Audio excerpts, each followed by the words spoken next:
अगर इस दिन भाई अपने बहन के घर भोजन के लिए जाता है और अगर किसी की सगी बहन ना हो तो उसे अपने चाचा की बेटी अथवा मामा की बेटी के जो है घर जाकर के भोजन करना चाहिए। अगर ऐसा भी ना हो तो अपनी बुआ के घर जाकर, पिता के बहन जाकर के भोजन कर सकता है।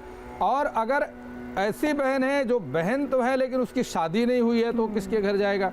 ऐसी स्थिति में उसका नियम यह है कि अगर बहन छोटी है और उसका विवाह संस्कार अभी नहीं हुआ है तो उसे अपनी बहन के हाथ का बना हुआ भोजन करना चाहिए। और अगर बहन भोजन बनाने की स्थिति में नहीं है तो छोटी है तो अपने भाई को जो है वो अपने हाथों से भोजन कराए। इसकी स्कंद पुराण में बहुत बड़ी मर्यादा है और इसका बहुत बड़ा जो है स्थान है, वर्णन पूरा किया गया। हाँ, पूरा वर्णन किया हुआ है। और किस तरह से बताया अभी शास्त्री जी ने कि अगर आपकी बहन आपके साथ नहीं रहती हैं तो कैसे आप इस त्योहार को मनाएं, क्योंकि हर एक चीज़ के पीछे अपनी ही एक महत्वता होती है। शास्त्री जी, जो इसकी कथा है भाई दूज के दिन, इसे हम चाहते हैं आप दर्शकों को बताएं थोड़ा सा कि कैसे इस त्योहार को मनाया जाता है। और जो सबसे महत्वपूर्ण है इस त्योहार को मनाने के लिए वो है थाल। बहन क्या क्या विशेष चीज़ें उस थाल में रखती हैं जब भाई आता है और उसे तिलक करती है? जी, इससे संबंधित बहुत रोचक कथा है कि भगवान भुवन भास्कर सूर्य, महाराज मनु के पुत्र सूर्य की दो पत्नियां हैं। एक का नाम संज्ञा है और दूसरी का नाम छाया है। संज्ञा के दो संतानें हैं, एक बेटी और एक पुत्र है। पुत्र का नाम यम और कन्या का नाम यमी है। भगवान सूर्य का तेज ना सहन करने के कारण अपने प्रतिरूप में छाया को वहाँ स्थापित करके संज्ञा वहाँ से चली जाती हैं। और छाया जो संज्ञा के पुत्र हैं यम और यमी, उनसे बहुत ज़्यादा स्नेह नहीं करती, लेकिन चूंकि दोनों सगे भाई बहन थे इसलिए अपार प्रेम था दोनों के बीच में। समय आने पर यमुना का विवाह संबंध हो गया और यम जो स्वयं यमराज हैं वह अपने मृत्यु के अन्य कार्यों में इतने व्यस्त हो गए कि उनके पास में समय नहीं था कि बहन के घर जा कर के उसका हाल कुशल प्रश्न पूछ सकें। लेकिन बहन हमेशा अपने भाई यम देवता के घर आती रहती थी और उनका कुशल प्रश्न पूछती रहती थी। जब भी बहन अपने भाई के घर आती वो अपने भाई से कहती, भैया आप भी मेरे घर में कभी आओ।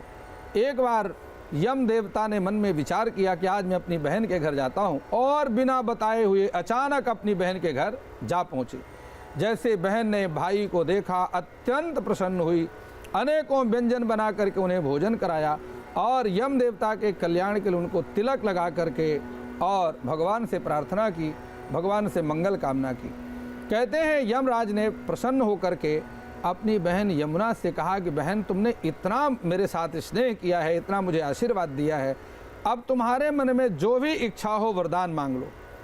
जब वरदान मांगने की बात भाई ने कही तो यमुना ने कहा, भैया आपसे मुझे वैसे तो कोई वरदान नहीं चाहिए, लेकिन अगर आपने कहा है तो मैं आपसे वरदान मांगती हूँ कि आप आज के दिन कार्तिक शुक्ल द्वितीया के दिन हमेशा मेरे घर में आया करेंगे और मेरा आतिथ्य स्वीकार करेंगे। जो भाई आज के दिन अपने बहन के घर जाकर के उनका आतिथ्य स्वीकार करे और अपनी बहन के हाथ का बना हुआ भोजन करे, आप कभी उसे कोई दंड नहीं देंगे और आपका कोई भय उसको नहीं रहेगा। हमेशा भाई बहन के बीच में सम्मान और स्नेह बना रहेगा। यमराज इस प्रकार से मनोरथ पूर्ण करने वाला वरदान दे करके वहाँ से चले जाते हैं। और यमराज ने कहा कि आज के बाद जो भाई अपनी बहन के हाथ का भोजन करेगा, अपनी बहन को उपहार देगा और बहन का आशीर्वाद लेगा, उसे यमदूतों से कभी कोई भय नहीं रहेगा। यह बड़ी पवित्र कथा है और इस कथा को श्रवण करके इस पावन त्योहार का, इस पावन पर्व का महत्व भी स्पष्ट हो जाता है। शास्त्री जी, थाली के बारे में भी बताइए। पूजा की थाल जो बहन तैयार करती है उसमें विशेष वो कौन कौन सी चीजें हैं जिन्हें रखना जरूरी होता है? देखिए, बहुत बिल्कुल ठीक आपने पूछा। सबसे पहले मैं आपको बता देता हूँ कि ये हमने जिस प्रकार से चौकी लगाई है, ये लकड़ी की चौकी बहुत आवश्यक है और लकड़ी की चौकी पर बिठा करके ही बहन अपने भाई का जो है वो दीर्घायु की कामना के लिए, मंगल कामना के लिए बिठा करके उसको तिलक करती है। और सबसे बड़ी बात यह है कि हमारे पास में ये दही है और इस दही में हम कुमकुम मिला करके, ये कुमकुम भी हमारे पास में है रक्त वर्ण का, इस कुमकुम को मिला करके दही में मिला करके और अपने भाई का हम बहन तिलक करती है और यह रक्षा सूत्र तो आप सभी जानते ही हैं।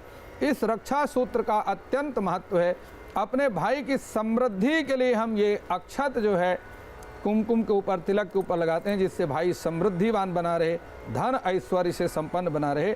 तो इस प्रकार से ये सारी चीज़ें, और उसके उपरांत ये पुष्प हैं हमारे पास में, आप देखिए ये पुष्प हैं। इन पुष्पों के द्वारा हम अपने भाई के मंगल कामना करते हैं और उस पर पुष्पों की वर्षा करके यह हम कहते हैं कि आप हमेशा दसों दिशाओं से समृद्धियाँ आपके घर में आती रहें।